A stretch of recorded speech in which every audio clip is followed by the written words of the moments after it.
los libros de Primera y Segunda de Samuel. En nuestras Biblias modernas, estos son dos libros separados, pero esa división es simplemente por la longitud del rollo. Originalmente fue escrito como una sola historia coherente. En este video hablaremos solo sobre Primera de Samuel. Después de que Israel fue rescatado de la esclavitud en Egipto, ellos hicieron un pacto con Dios en el monte Sinaí y eventualmente llegaron a la tierra prometida. Y ahí se suponía que Israel fuera fiel a Dios y obedeciera los mandamientos del pacto. Antes del libro de Samuel, el libro de Jueces mostró cómo Israel falló completamente en cumplir esa tarea. Fue un tiempo de caos moral y mostró la necesidad que tenía Israel de líderes sabios y fieles. El libro de Samuel provee una respuesta a esa necesidad. La historia del libro de Samuel se enfoca en tres personajes principales. El profeta, Samuel, de donde el libro toma su nombre. Luego tenemos al rey Saúl y después de él, al rey David. Los tres hicieron que Israel pasara de ser un grupo de tribus gobernado por jueces a un reino unificado gobernado por el rey David en Jerusalén. Y el libro de Samuel tiene un diseño fascinante que entreteje la historia de estos tres personajes en 4 partes principales. Samuel es el líder clave y el profeta en la primera sección del libro, pero también juega un rol importante en la siguiente sección, que es la historia de Saúl, la cual se nos cuenta en 2 movimientos: la llegada de Saúl al poder y luego sus fracasos. Y la segunda parte trata sobre su caída y su trágica muerte.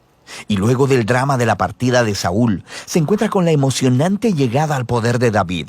Y luego, la historia de David se nos cuenta en 2 movimientos. Primero, él está sobre una ola de éxito, lo cual es seguido por su trágico fracaso personal en la lenta autodestrucción de su familia y luego de su reino. El libro concluye con un epílogo que reflexiona en toda la historia. Profundicemos y veamos cómo se desarrolla. La primera parte continúa describiendo el caos del libro de Jueces, y se nos presenta una conmovedora historia acerca de una mujer llamada Ana, y ella se lamenta porque nunca ha sido capaz de tener hijos. Y por gracia de Dios, ella finalmente tiene un hijo llamado Samuel, y en su gozo canta un asombroso poema en el capítulo 2. Y el poema trata de cómo Dios se opone al orgulloso y exalta al humilde. De cómo, a pesar de las tragedias y de la maldad humana, Dios está cumpliendo sus propósitos en la historia. Y también trata de cómo Dios un día levantará un rey ungido para su pueblo. El poema de Ana ha sido colocado aquí en el inicio del libro para introducir estos temas claves que veremos a través de toda la historia, como el siguiente. Samuel crece y se convierte en un gran profeta y líder para el pueblo de Israel, al tiempo que los filisteos se levantan como los archienemigos de Israel. Y en esta batalla crucial, los israelitas se vuelven arrogantes, y en lugar de orar y pedir la ayuda de Dios, sacan el arca del pacto como una especie de trofeo que automáticamente les dará la victoria en la batalla. Y así, debido a su presunción arrogante, Dios permite que Israel pierda la batalla y el arca es robada. Así que los filisteos toman el arca y la colocan en el templo de su dios, Dagón. Y luego el Dios de Israel derrota a los filisteos y al dios Dagón sin un ejército, enviando plagas sobre el pueblo. Y los filisteos ya no quieren el arca, obviamente, y la envían de vuelta a Israel. Y el punto de la historia parece ser este: Dios no es el trofeo de Israel, y Él se opone al orgullo entre los filisteos, pero también entre su propio pueblo. Y así, Israel necesita permanecer humilde y obediente si quiere experimentar la bendición del pacto de Dios, lo que nos lleva a la siguiente sección principal. Los israelitas vienen con Samuel y le dicen: «Oye, queremos un rey como todas las demás naciones, ve y búscanos uno». Y Samuel, un poco molesto, va y consulta con Dios, y Dios le dice: «Sí, sus motivos son malos, pero si quieren un rey, dáselos». Y así se nos presenta Saúl. Saúl es un personaje trágico, porque empieza siendo muy prometedor.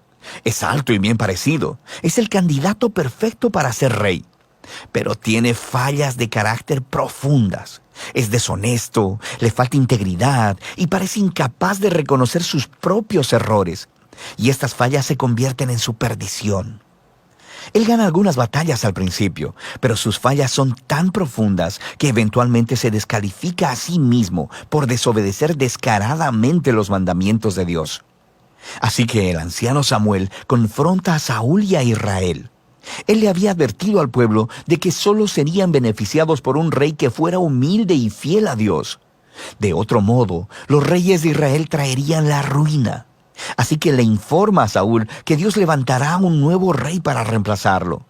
Y así comienza la caída de Saúl. Al mismo tiempo, Dios está trabajando detrás de escena para levantar a ese nuevo rey. Es un insignificante pastor joven llamado David. Es el candidato menos probable para ser rey. Pero la famosa historia de David y Goliat muestra que Dios no eligió a David por la posición de su familia, sino simplemente por su confianza radical y humilde en el Dios de Israel. De manera que esta historia encarna todos los temas del poema de Ana.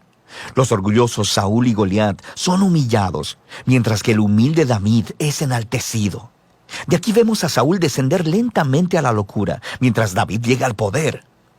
David comienza a trabajar para Saúl como general, y está ganando todas las batallas, y también está ganando toda la fama. Y Saúl se pone celoso y empieza a perseguir a David, hostigándolo y tratando de asesinarlo. David no ha hecho nada malo, así que David simplemente huye y espera en el desierto. Y aquí vemos el verdadero carácter de David.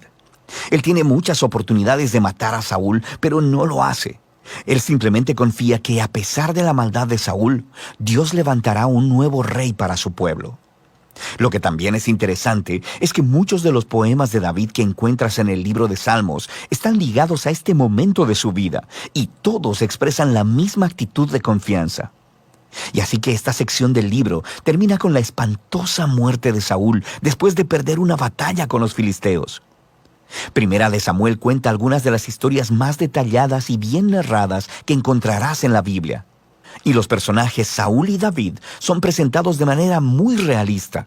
Y el autor los está exponiendo como estudios de carácter para que puedas encontrarte a ti mismo en ellos. Así que en la historia de Saúl vemos una advertencia.